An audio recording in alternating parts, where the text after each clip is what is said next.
I miss Brad Stein. Yes, I do too. Brad, if you're watching this, we love you so much. Does that get? Yes, we want to get that out of the way before we start. We did. Both Puff Daddy Puff. Jr. and the G Wiz. Oh my God. That should be your name now. It's G Wiz and Puff Daddy Jr. I'm changing my name to that right now. Oh dear God. Well, while you're doing that, let me welcome our audience and welcome one and all on YouTube and in podcast land. You are listening to the Tangent Kings. Roll it.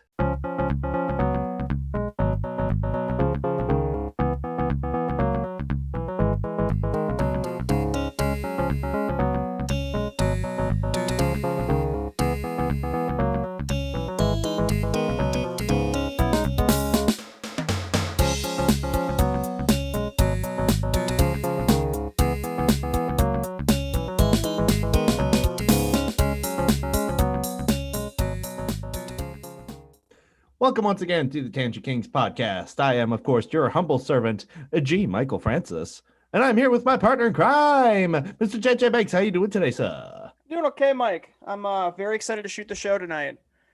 I'm excited to talk about all this rampant chaos occurring in the Brooklyn Center streets in this state we call Minnesota. I'm not editing that out. What's in that pipe, Benks? Yeah, what is in that pipe? Do you actually know? No, I do not. You didn't show me. No, it's a very illegal substance. It's known as chamomile tea. Oh, wait a minute. Yeah, I think you did have that one before. My tea pipe. I smoke it. I mean, it's not too bad. You feel the effects pretty quick. It's not as easy to smoke as, for example, actual pipe tobacco. But what's cool, and the reason why I smoke it, is because it doesn't leave a lingering smell on the walls or in the room. If it does leave any odor, it's very pleasant. Mm-hmm. So one reason why I'm able to smoke it. Otherwise, I'd be smoking pipe tobacco, which is just... If it weren't for the lingering smell in the room, it's superior in every way. Mm-hmm. I agree, and I rarely even smoke my pipe. I don't even know where my pipe went. Travesty. Travesty of travesties by the order of the Emperor St. Augustus. Okay, Frollo, don't get too excited there. Can you say that again in Frollo's voice? No. Ah! I have actually lost my touch with that, you know? Because you haven't practiced it. Yeah, exactly. It's hard enough for me to go witchcraft. See, you can do it. Just practice it a bit more. Well, even then, it's very quiet, and I seriously doubt the mic picked that one up. You're overthinking it, Mike. Yes, I know. I have a tendency to overthink things. Then when they try to go to my mouth, it comes through in a garbled mess. Yeah, you're overthinking how much you overthink things. It goes and goes and goes. Just gotta... Yes, it's a death cycle that royally annoys my wife. Don't worry, Mike. Just be like me. Oh dear God! Everything's perfect, exactly how it comes out of your mouth. Every single syllable. And if it's not, it doesn't count. Right. You just fixate. Well, jokes aside, you fixate on the results you want, and you fixate on what you're doing right. And because you're fixated so much on it, you inevitably do more of that. Whatever you fixate on, what you give energy grows. What you don't give energy shrivels up, certainly as far as psychology is concerned. So when you're driving down a highway, you don't fixate on, oh my God, I don't want to hit the guy next to me, or I don't want to hit the stop sign that's like 30 feet off to the right. You'll hit the speed limit sign 40 feet off to the right. Right. When you're fixated on, I don't want to hit any of the lampposts at all, and you're so fixated on it, you'll probably hit the lamppost. But if you keep focusing on, I want to get straight, or I want to go home, right? When you're fixated on that, you're going to get more of that result. That's the direct. You focus on where you want the car to go, not where it's presently going. That is a good point. It's something that I've learned that's helped me a lot. Yeah, but right now my wife is probably begging you on her knees, can you please give me driving lessons? You or me? Me. I was just like, I don't even know your wife. No, she's begging you to give me driving lessons. Oh, right. Well, I could teach you both. I only charge First of all, you $2,000. said that a little too willingly. I did. I like money, and I'm great at No, driving. like you for whatever reason know what my driving's like. I Did you don't, just but assume my driving style? well, I did. Well, based on what you said, yes, you're like you should. Your wife, my wife is begging you to give. Based on what you said, I'll give you both driving lessons, and I'll only charge you $2,000 an hour. We'd afford like 10 minutes. That's all you need. I was an Uber driver for 2 years. Granted. I saw lots of parts of Minneapolis I wish I could forget. Like the whole state right now. Ah! Which is interesting because I was in St. Paul recently, and apart from some signs, I didn't think it looked that bad. So jokes aside, I mean, the whole state isn't crap, obviously, and St. Paul's not too bad. For some reason, in St. Paul, it always seems like it's a really quiet neighborhood. It always seems like the unrest comes from Minneapolis. Minneapolis is the crap hole. Yeah. Followed by Brooklyn Center and North Minneapolis. And I'm not sorry for those comments. And the three not apologizing. And the three join their rings and form Hosterman. My sister. It's everything's been on to the tri-state area. Hosterman. And only my sister and her generation would get that joke. That's someone will appreciate it. Yeah, someone who went to Hosterman, or as they lovingly called it, Hosterhole. Hosterhole, I barely even know her. Yeah, it didn't bomb that bad. I got a reaction. It bombed worse than Nagasaki, dude. You get. Okay. So did that joke. That didn't bomb. That was a great one. We just had like a kid in the background saying, "Oh, write that down. Write that down. Nagasaki bombs in Japan." Gosh, that's a great joke. Great. No, they're writing it down to contact my lawyers. You have lawyers? No wonder we can't afford the show. We're not even making money on the show. We can't even afford lawyer fees. Yeah, I've always told you about my my absolutely prestigious law firm. Oh, Alan Shore and Denny Crane. Oh, my favorite. Denny Crane. Denny Crane. Hey, you've seen Boston Legal, right? No, I actually haven't. Okay, so if you can get past... Okay, it's extremely pretentious at points, but the characters are really freaking hilarious. It was a spin-off series of the show The Practice, which is like this really... pretty much a kind of a boring lawyer show. Not the whole thing, but just from the pieces I've seen of it, it's just like, I'm just watching this for James Spader's character. That's about it. And then William Shatner's in it, which is fantastic. I'm told the earlier parts of the series is better. But anyway, so they did a funny little spoofy spin-off series where it's just a bunch of lawyers like cracking funny jokes and Shatner being pretty much James T. Kirk in a suit. There's a scene where he's fly fishing and he doesn't know what he's doing. He's like, I can't catch anything. He pulls out a handgun while he's fishing, shoots the fish, puts it away, says, I caught something. So he basically pulls a secondhand Lions. Pretty much.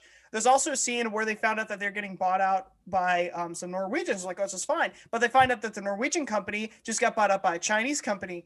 And then Denny Crane walks in and he's like, who told me? No one told me that a bunch of freaking commies are taking over my law firm. You can't take it. It's like, well, they bought us out then. He's like, I don't care. He pulls out a paintball gun and starts shooting like 10 of the Chinese like businessmen. It's like, get out of here, you commies. It's like, Denny, stop, Denny. And they run out. I'm like, that's amazing. Okay. Denny Crane. And then he just said, he has this habit of just saying, I'm Denny Crane. He just says his name all the time. And like, I would legally change my name to Denny Crane if I could. Okay, maybe not if I could, but I've been sorely tempted to. Well, yeah, sigh louder, Mike. Well, now that if we're done discussing the untold long lost third cousin of Dr. Niles and Fraser Crane. Ouch. Keep going. Keep going. We got to keep this going. Should we just tell our audience what we're going to be discussing tonight? Well, we're getting to it. We're making our way to it. We're called Tangent Kings for a reason, Mike. Well, I'm trying to do some improv here, and I'm happy to know that like 2 jokes out of the 7 I've told landed. So that's great. All right. Hey, kids. All right. So needless to say. So moving off of our silly train and getting a little bit more serious. Captain Buzzkill over here. With the Mike's Hard Lemonade. Mike and his mic. Yep. Mike with his mic, speaking into his mic. Speaking into his mic. We will be discussing the conclusion of the Derek Chauvin trial.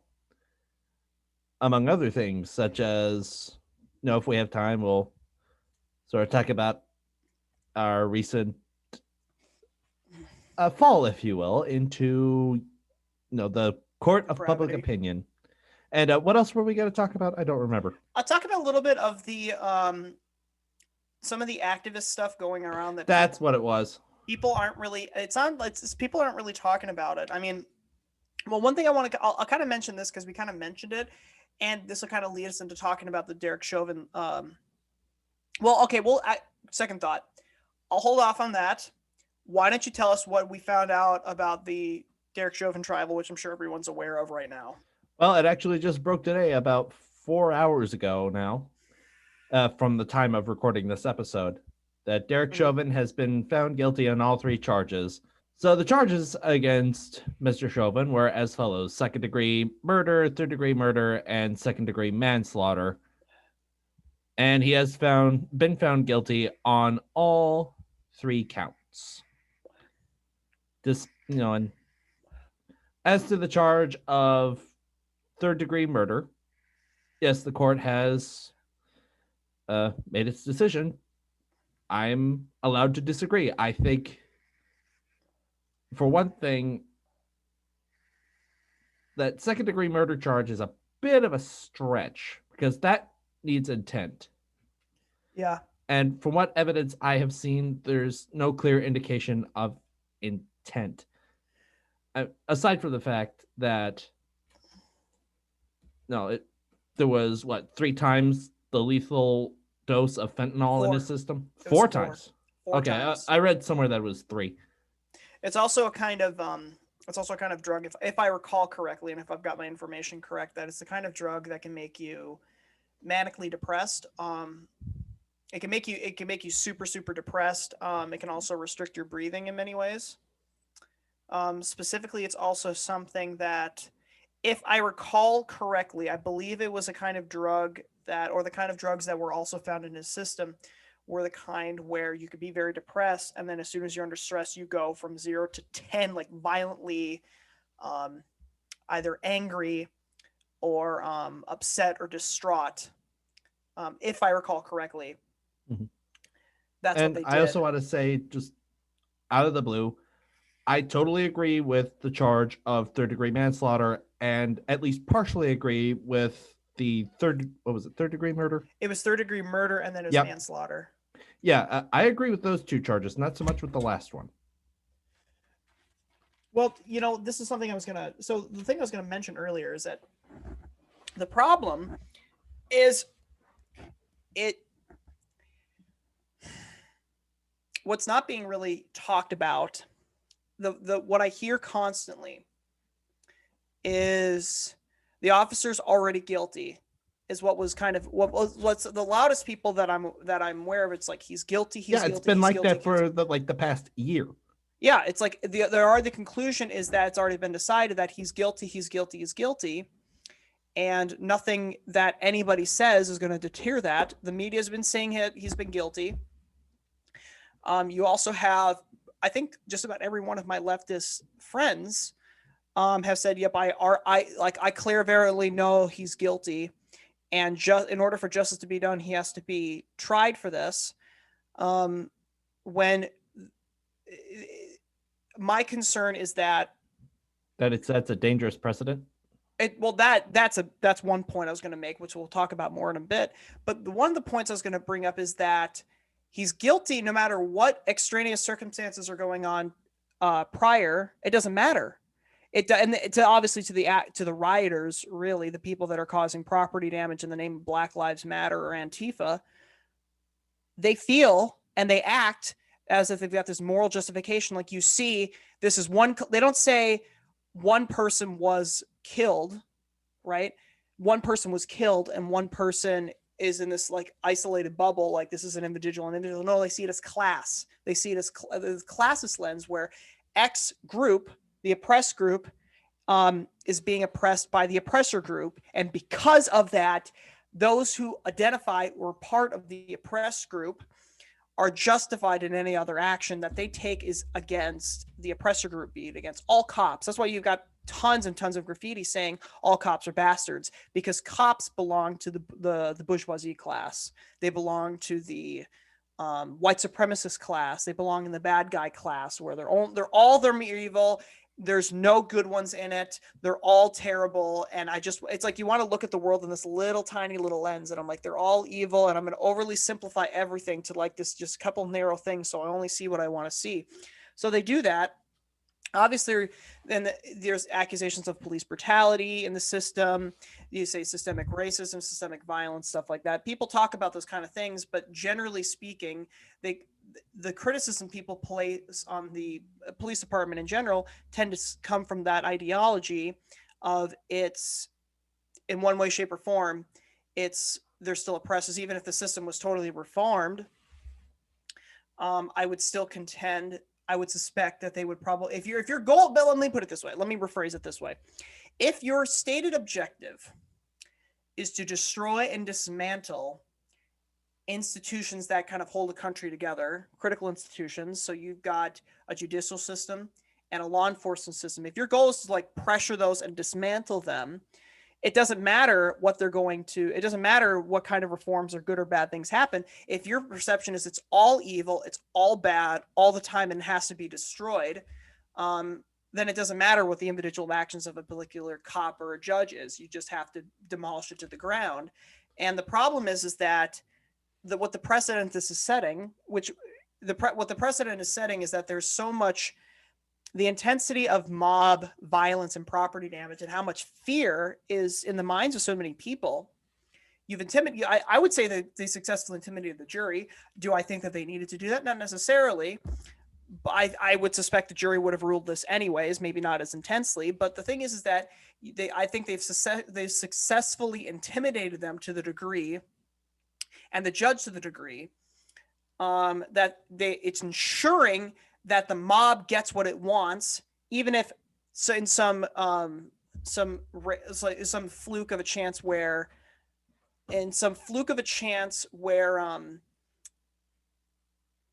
they would have ruled otherwise. Like the judge almost declared it a mistrial, which is interestingly enough. Mm-hmm. Which actually kind of calls to mind. I was on my way home from a party this afternoon, and I was listening to Mark Levin. Not that I really care for him. He was just on. Mm-hmm. And he said something interesting. You remember back a year ago that, the system's terrible. The system's racist. We need to tear it down. It needs to be destroyed. And all of a sudden today, yay, the system. It's like, people, make up your minds. Mark Levin was saying that, or he's talking about people saying that? People were saying. Mark Levin was talking about people saying that. Right. And you know why they do that, right? Enlighten me. One of the reasons why is it's not just, Tim Pool would say it's just tribalism, and it's like that's part of it, but that's not, I don't think that goes far enough in describing it. Here's the problem. Here's kind of how Marxism kind of works.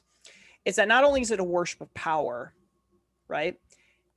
Marxism doesn't have morals. Marxism doesn't have it's an appearance of moral frameworks. It doesn't have morals. It doesn't have actual morals or any kind of ethical framework per se.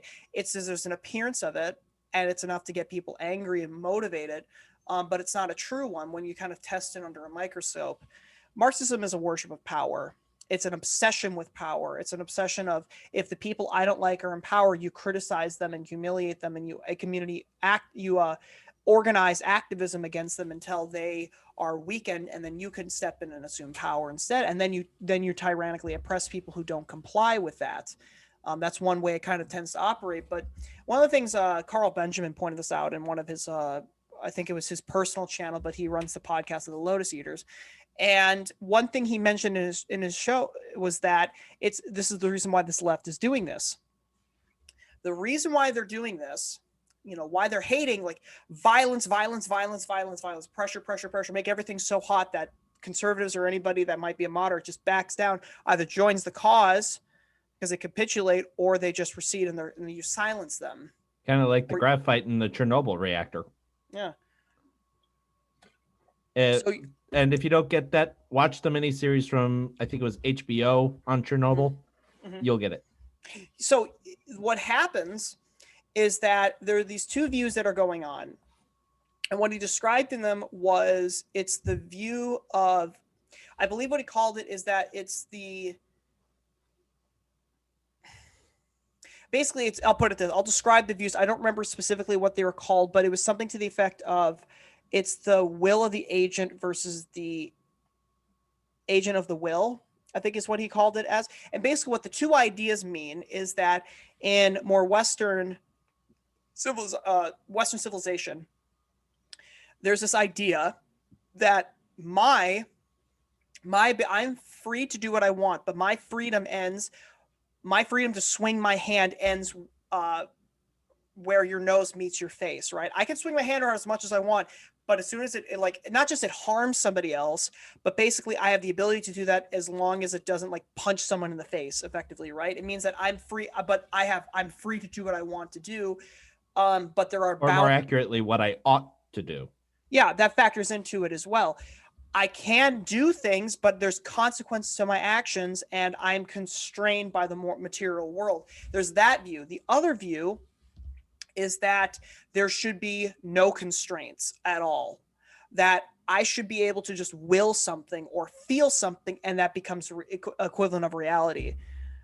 Yeah, and we saw this in play, just a couple of nights ago. I remember seeing something on the Daily Wire. Ben Shapiro was talking about this video where a man was just trying to keep his business from burning down. He had an extinguisher trying to put the fires out, and I mean, he did use it to push people away. I probably wouldn't in his situation. I see my livelihood going up in smoke, literally. No, I want you to get away, and they beat the whole ever living crap out of him. Of course, absolutely, because it's my will to power. Yeah, no, that's exactly right. It's sick. It's disgusting. It's evil what these people did to that business owner, and it's not acceptable. Period. The reason why they did that, though, is because they're seeing somebody who's putting a boundary on them or resisting them. Exactly. Or he's putting a wall up saying, you can't do this, saying, how dare you say I can't do this? How dare you push back on me? How dare you have any kind of resistance to me? Because they think because I will it, because I feel it, because I think my perception should be so free that anything I will should materialize into reality, right? And then it starts to get to a point where you start following that ideology to its conclusion. Eventually, you start looking at both your physical body and nature in general, saying, how dare my I am the way Sargon made this joke is like, how dare my flesh be constrained by these mortal coils? And it's just, and that's exactly it. That sounds like a character from a book I wrote.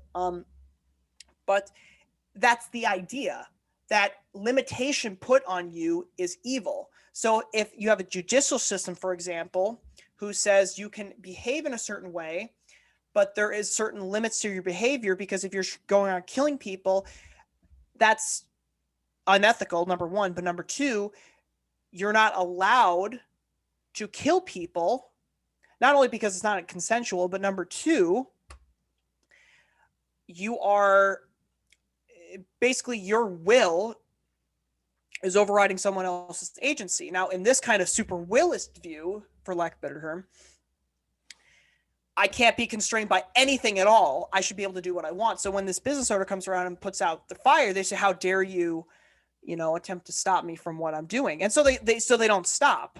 Sargon pointed that out. He said they won't stop. And if you want to say, I just want to have my 6 to 10 acres of land with my house and have some walls around it, I just want to be left alone, they won't leave you alone, because they are looking for not only are they looking for things to destroy, but they're also looking for anything constraining them at all. So if anybody invokes any kind of moral principle saying, I don't think that we should make 2-year-old children transition just because the parent is pushing some kind of intersectionalist ideology on them, I don't think we should modify children's genitals because the parent has either indoctrinated them or the child has said, oh, because mommy taught me this, I should tell myself I'm a girl or a boy, whatever it is, right? If to say, how dare you to have any kind of boundaries at all, they can't take them. They will not take them, so they won't leave you alone. They will never leave you alone. They're looking for something else. You take out Texas as a conservative holdout state, right? What's the next one? Let's go to Idaho and Utah next. Let's undermine and destroy those states. Let's do the same thing we did to Texas. Let's do the same thing we did to any red state at all. Let's take this Derek Chauvin trial, whether, regardless of the merits of the trial, let's just take that out of perspective hypothetically. Which, any merits at all, Maxine Waters just, blew them out of the water. Right. By her absolutely idiotic statements. It's disgusting. It's hideous, and it's evil what she said. And I'm starting to think like she's, my one criticism of President Trump was that he just couldn't keep his big mouth shut. If he during the campaign, if he just kept his big mouth shut, he probably would be in the Oval Office right now. I doubt it. There was a level of framing that was conducted on him that I think was. Okay, well, if he didn't open his mouth as much, is what I'm saying. It would have helped him. It would have helped him for sure. Yeah, definitely would have helped. But my point is, Maxine Waters in that instance, I think, is like the anti-Trump. Of course. Well, yeah, she just can't shut her mouth for 2 minutes. Like, yeah, she just, like the judge said. No, she gave him exactly the ammunition he needed to appeal for on the grounds of a mistrial. Yeah, and he did, but the judge is like, it's terrible what this party's doing, but I'm not going to do anything. And it's like, of course, because he knows that if I say anything to declare a mistrial, people are going to show up outside of my home and potentially throw bricks through my house, potentially burn my home down. And the jurors knew it too. I wonder if their identities actually were leaked. I seriously wonder that, but that's beside the point. I wonder if it was held in reserve just in case. Why wouldn't you, right? If you have the ability to blackmail someone, or you have the power to do that in a very, very corrupt state and a government, who's going to protect you? No one's going to protect you, man. So anyway, my point is that you've got people like Maxine Waters who are actively inciting violence. You got Biden doing that too. You got Jacob Fry saying that. He says it doesn't matter. He says it doesn't matter what the verdict is. There is one true reality, and the reality is that George Floyd was murdered by Derek Chauvin. And I'm just like, what you're saying to people, people are riling people up more and more and more and more and more, and you're turning them into a frenzy. So if they ruled that it's a mistrial or anything, if the result was anything different than what everyone wanted, and what the party had declared it to be, they would be an absolute frenzy, like the likes of which I don't think we've seen, and maybe even in the history of the country. And there's a part of me that believes that was actually what Keith Ellison was trying to do. Yeah, it wouldn't surprise me. Yeah. When you can rile people up effectively. So yeah, I'm not. Right. I have no proof of this, so I'm not actually making an accusation. It's just a theory. When you know how to play this activist game and you can get what you want, you keep playing this game. You keep stoking the fires until you get what you want. The problem is that my concern, number one, they could do this for any other like the fact that whatever, regardless of the merits of the trial, if you can show people that you can, if the mob can influence a jury like this and a judge like this, who I think the state appointed a judge who was going to rule this anyways, I suspect. But once you show people that they can do that, they just need to be angry enough for long enough and cause enough damage long enough until the state bends their knee to them. If you can show them that, they're going to do it again. Now BLM knows that they can do that. Now BLM knows that. Now Antifa knows that. And that's my concern is yeah, this is the dangerous precedent I was talking about just a few minutes ago. right. Now, if you could just intimidate the courts to do whatever the mob wants, Right. just any sort of high profile case where the mob has deemed, let's just use the umbrella term of undesirable. Mm-hmm. The undesirable is going to get a guilty verdict, whether he's guilty or not, whether he's even present at the scene or not, foreseeably. Right. Well, I think someone pointed this out too, for example, is like what these activists really want, and what seems like what people want on Twitter is that what they want to say is, I have this conclusion, the mob has this conclusion, and we should just go to a judge, the state should just rule, yes, he's guilty, no trial, no nothing, just he's guilty, send him to jail. It's like they want the state to be able to just arbitrarily, like, yep, he's guilty, he's gone. It's like, what do you want, a Stalinist show trial? But that's what they want. Well, yeah, not even that, or even, as I said in the last episode, which may or may not go up because I've butchered it half to heck already, I'm still not done. But, there was also, even considering the Volksgerichtshof under Roland Freisler. Mm-hmm. And I would say that court is actually more, the Stalinist courts and Freisler's courts are actually more merciful than this court of public opinion, or I think I'm just going to call now the BLM court. Yeah, court of BLM. And that's the thing, is like it's not because actually this is a term I've had and I just sort of forgotten, it just popped back in my mind, the People's Justice Court, or Pajama Court for short. Pajama Court. We should use that. Pajama. Welcome. Yeah, the Pajama Court. Welcome to Pajama Court. We got fun and games. We got safe spaces and coloring books for all your mortal needs.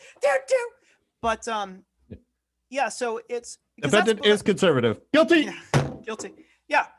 So my whole point is like, what I find. So it's distressing. It's distressing. It's setting a very, very dangerous precedent. And thank God I live in Tennessee. Yeah, for sure.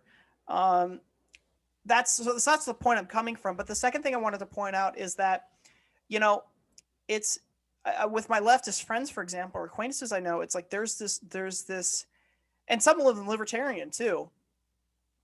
There's this furor, or not this furor, but there's this almost religious ecstasy, almost, where they're just like so mortally upset, they're mortally wounded, of just like, this is what I saw, and here is the only way that you can possibly see it, because it ties into this whole grander narrative that's been spun. It's like, this is the only thing that I see. This is the answer. This is all I want to see. And the only way I'll ever feel better is if X happens outside in the world that's totally outside of my control. And I'm just sitting there, like either reading comments or texts or messages or discussions, and I'm sitting there appalled. I'm just like, so your mind's already made up. You have all the answers. There's no other way that there can be any other way of looking at things. Here's a solution. And when you get the solution you want, you're just like, justice is done. Everything's fantastic. And when you don't get what you want, you cry like a child, and then you go riot and loot. And then if you've got a gun, you shoot people. And I'm not saying my friends were doing that, people I know, but there's this bubble of, people just believe so much into this propagandist narrative. It's like they're telling themselves a religious story. It's like they're reciting some kind of like a shahadra almost. Yeah, it's like a mantra. It's this mantra. I remember this one time, one of my friends was more of a political moderate, but her boyfriend's sister was a super radical person. And a couple times my friend got drunk on a couple times, and basically her friend had her sister, the sister got like freaked out, like radicalist activists freaked out. And then she started chanting this mantra. Then she got my friend to start chanting this mantra, and was sitting there in real time saying, oh my God, you're chanting this act. Like it's things activists would chant on a megaphone or out to each other. Mm-hmm. And it's like, this is really, really chilling stuff. And just out of curiosity, what's the setting for this? We were at a party, and then this drunk guy came out and started Oh, like swirling insults, and my friend, basically my friend's boyfriend's sister, she freaks out. She's like, "Oh my god, it's a racially motivated thing. I just hate it because I'm black. That's why." She lost it. And I'm sitting there like, the guy was being a dick. and he's drunk. Yeah. Going straight from zero to like, that's the only interpretation, that's the only thing it could possibly be. That's sort of my concern, is that there's this, it's almost like a moral tenet. It's this religious command. You have to interpret the world in this way, and you cannot see outside of this lens. You can debate whether that lens is true or not, but a lot of these people don't want to hear that. So I'm kind of sitting there just baffled by the whole thing, thinking like, well, what do I say? Do I just break the arguments apart? Because a lot of times what'll happen is like, I don't want to talk to you about this. My mind's already made up. I already know the solution. You're just biased because you're XYZ, or my favorite. It's like, because of the color, I'm going to judge you by the color of your skin, and then say I have the moral superiority, and you wouldn't understand because you're this race. I'm like, fuck, racist. You can bleep that out. But it's Yeah, I'm evil probably gonna stuff. bleep out the whole statement. Not the whole statement, but just like, well, I mean, it's swear words. just how hard it is to get that little narrow sliver of time. Yeah, I go beep beep beep. But anyway, that's my whole point. And it's just like, how do you talk to people like this? Because you argue with them and all, and they go ape stuff crazy. Well, I mean, you can't argue with somebody like that. And it actually calls to mind a scene from a classic war film by the name of The Desert Fox, which had why am I blanking on this guy's name? He's one of my favorite actors, and I'm blanking. James Mason. Mm-hmm. James Mason plays Rommel, mm-hmm. aka the Desert Fox, and he's laid up in hospital sometime near the beginning, or early middle of the movie. And he's describing of trying to win an argument with Hitler. He's like, he raves, he screams, he goes into such hysterics. It's like trying to make sense with a panic-stricken woman. That's not politically correct anymore, is it? No, I mean, I think that movie was made in like 1953. Wouldn't surprise me. Yeah. But that's, and he's a phenomenal actor. But I'm sure. So that's beside the point. Well, that's kind of it. I mean, there are, and I've met a lot of, I met people who are panic stricken, but some women I've met who are panic stricken, I'm like, they will not hear anything you're saying unless you're totally like, hear everything I say and empathize with me totally and feel everything that I'm feeling. And then maybe I'll listen to you. Mm-hmm. Or like, I need to scream at you and tell you my opinion and what the truth is. It's like, I'm going to punch you in the face with the truth. And then if you don't bow to it, you are literally Hitler. Yeah, almost like HR 127, where you pay the Attorney General an $800 kickback yearly, and maybe he'll protect you from liability. Right. Right. So it's a disgusting, disturbing situation, because the problem is that the reason why the country's formulated the way it is it's supposed to protect minorities. It's supposed to protect people who have unpopular views or in the smaller percentage of the population. And now we've evolved in air quotes into, right.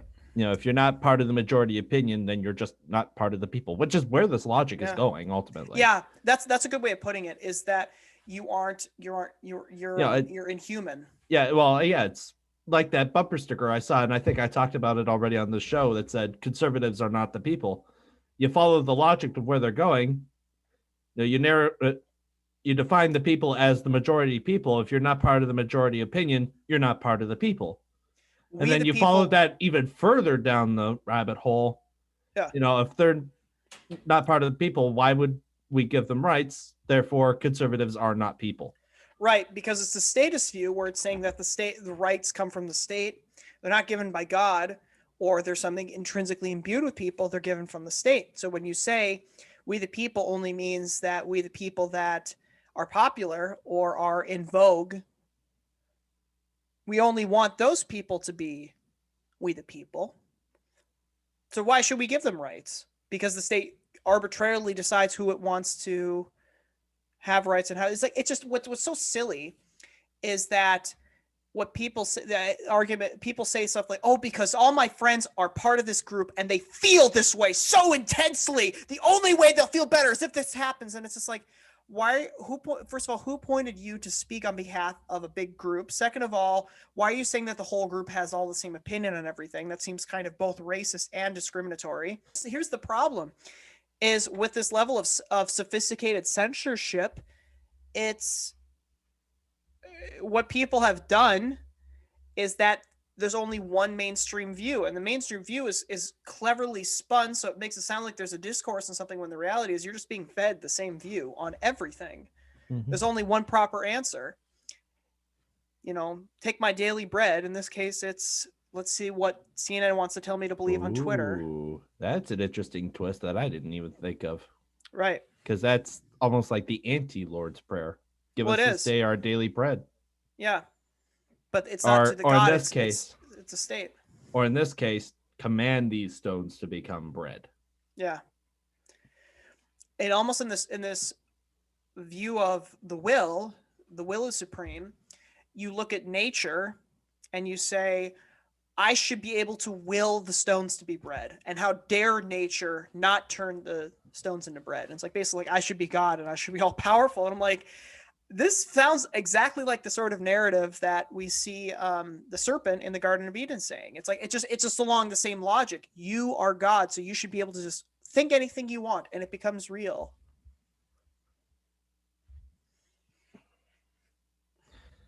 It's a mad, mad world, and unfortunately, and I was actually kind of surprised when I saw this, especially somebody like Lauren Chen, the roaming millennial, mm-hmm. openly calling for secession. What do you think about that? Honestly, well, she was more or less talking about her interview with I forget his name, Michael Malice. Now that I see it on YouTube, I only just started watching the interview before we started this, but he calls it the national divorce. Mm-hmm. And I will say, personally, I sort of agree. Mm-hmm. To a very limited extent. I'm thinking more maybe just a national separation. Mm-hmm. A temporary separation. Let's just sit in our corners. Let's cool off. And then we'll come back together whenever we can cool off. Yeah.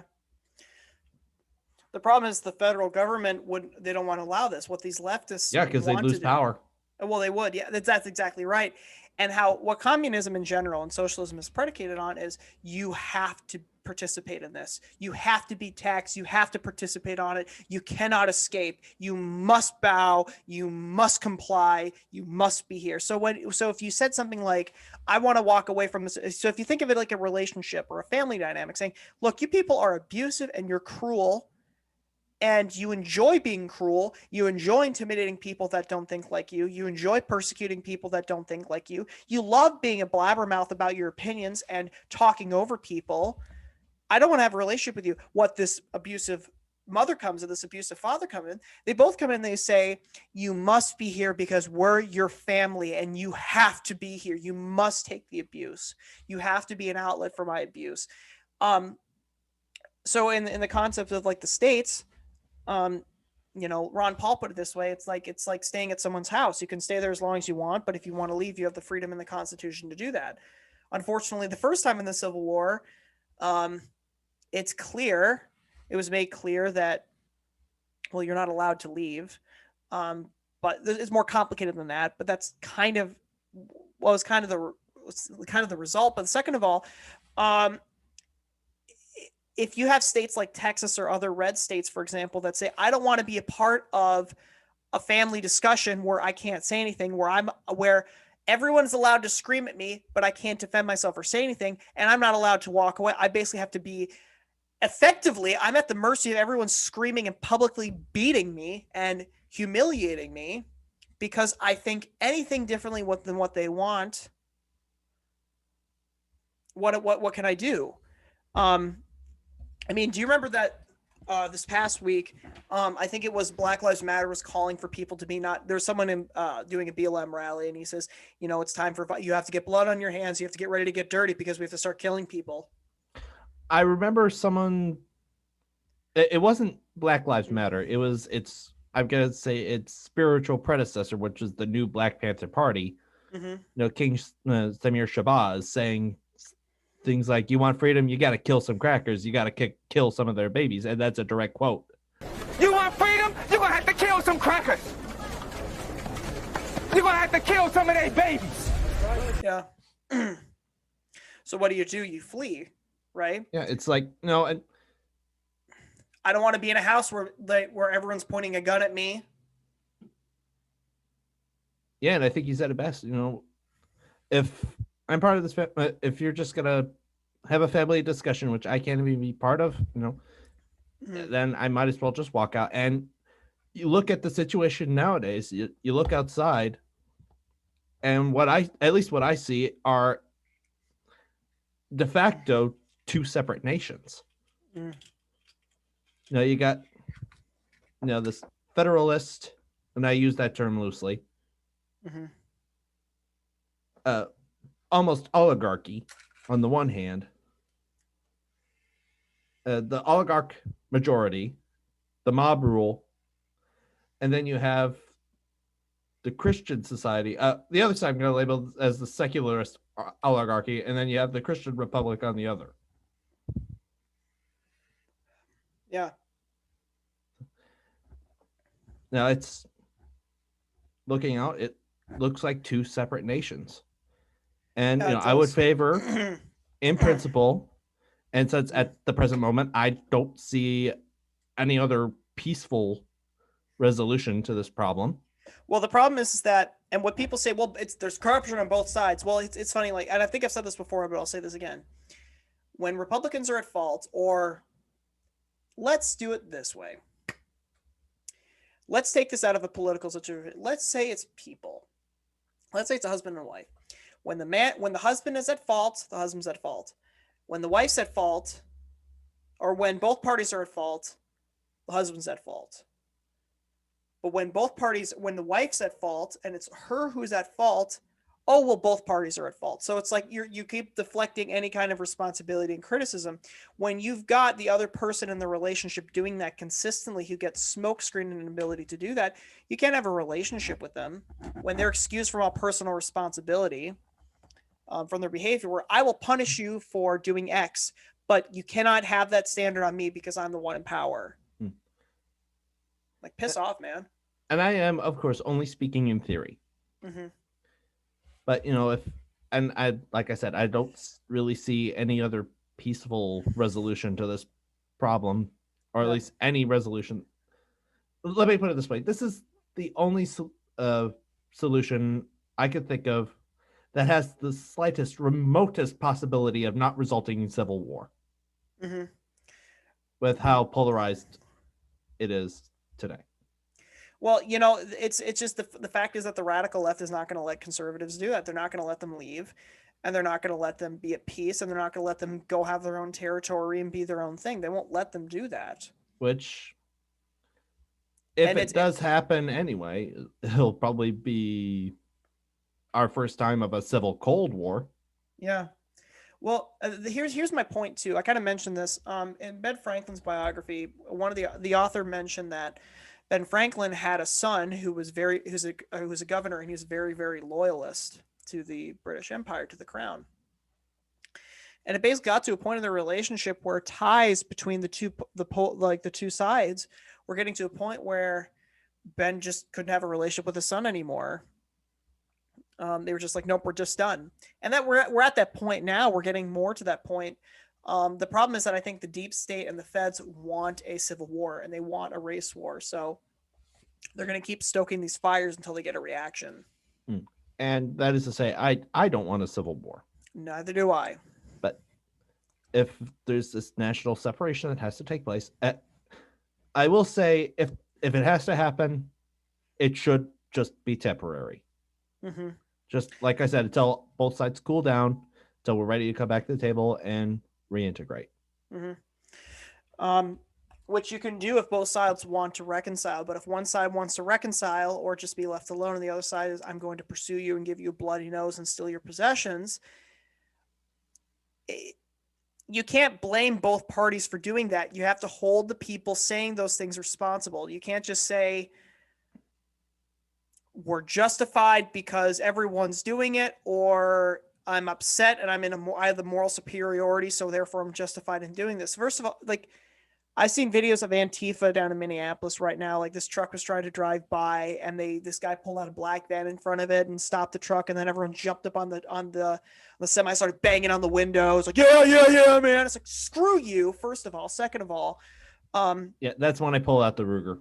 Right. But it's also, so the truck it's like, okay, so the car got out of the way, the truck backed up, and they just went going. And it's just like, and then they did this like little clip thing on Twitter. It's like, oh man, that truck's trying to plow through people, it's trying to one way. Okay, first of all, you liar. No, it wasn't. It wasn't trying to do that at all. You stopped the truck. You jumped up on him, you attacked the guy, and then you started ripping out the cords behind the truck that are the connection lines to the semi. You freaked the guy out. He's a semi truck driver who's overworked as it is, right? Mm-hmm. He drives through. He's like, man, he's trying to kill people, man. Everyone's screaming like, I ran me over. It's like, you guys you are literally the children of the devil, because all you do is lie, you lie all day long. Get off on it. It's like, oh, I gotta lie some more, and I gotta lie about this and that. It's infuriating because you can't have a conversation with any of these people, because all they'll do is say, I'm gonna take what you say, I'm gonna lie about you. I'm gonna take this other thing you said, I'm gonna lie about you. I don't want to hear your actual argument is, I want to twist you into some kind of Nazi, and I'm gonna make you into something else. It's like, it's really incredibly sickening. Like, it's so infuriating. Because it's like you lie, and you shamelessly lie, and you keep acting this way, and then you're called on it, and then it's like, well, I don't need to argue with you. I can just attack you. I can just shut you down. And then they wonder why a lot of people, like maybe moderates and conservatives, don't want to talk to them. That's the intent. They want to silence them. Yeah, and it's why I really don't engage in politics on Facebook anymore. Why I'm not on Facebook. It's like, what's the point at this point? Yeah. Because they don't want to talk. Yeah, you don't want to talk. You want to dominate. Yeah. But anyway, we are starting to run low on time, so yeah, time to wrap up that absolutely blockbuster discussion. Did somebody say blockbuster? Hit the dirt!